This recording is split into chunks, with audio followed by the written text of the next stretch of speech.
தேவனுக்கு ஸ்தோத்திரம் உண்டாவதாக.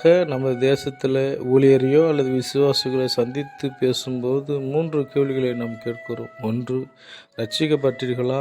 வேதாகம கல்விகளை படித்தீர்களா? அபிஷேகம் பெற்றீர்களா? இந்த 3 கேள்விக்கு அவர்கள் சரியாக பதில் சொன்னார்கள் என்றால் அவர்கள் சீஷன் என்கிற ஒரு பட்டத்தை நாம் கொடுத்து விடுகிறோம். ஆனால் சீன தேசத்தில் சற்று வித்தியாசமாக விசுவாசிகளை ஊழியரை சந்தித்து பேசும்போது, எத்தனை வருடம் இயேசுவின் நிமித்தமாக சிறையில் இருந்தீர்கள்?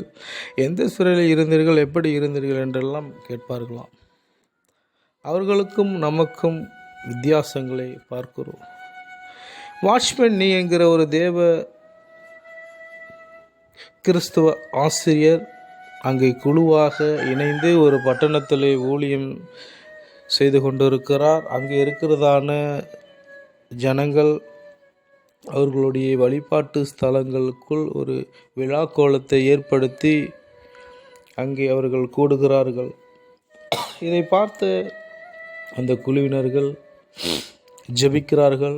ஆண்டவருடைய பாதத்திலே அமர்ந்து மன்றாடுகிறார்கள். அந்த ஜெபத்தை ஆண்டவர் கேட்டு அந்த விழா கோலத்தை எல்லாம் கலைத்து போட்டிருக்கிறார்.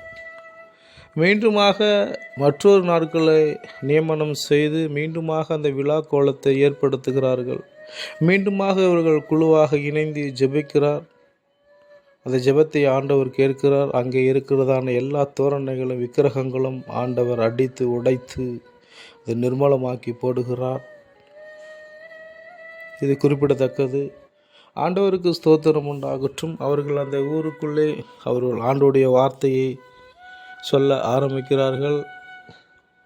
ஒரு சிலர் அந்த வார்த்தையை கேட்டு இரட்சிப்புக்குள்ளே வழிநடத்துவதற்கு ஆண்டவர் அங்கே உதவி செய்கிறார். இந்த ஊழியத்தை அவர்கள் செய்யும்போது அவர்களுக்கு அநேக நெருக்கங்கள் ஏற்பட்டிருக்கிறது, துன்பங்கள் ஏற்பட்டிருக்கிறது.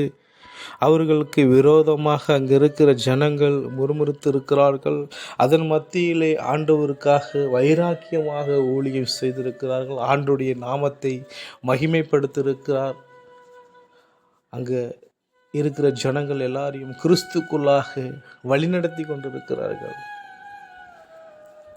தேவன் அவர்களோடு கூட இருந்து அவருடைய ஊழியத்தையும் ஆண்டவர் ஆசீர்வதித்திருக்கிறார்.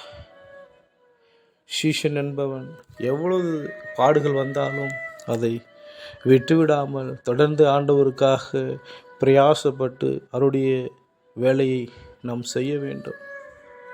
தேவனுக்கு ஸ்தோத்திரம். இதை நாம் தொடர்ந்து பார்ப்போம். ஆமென்.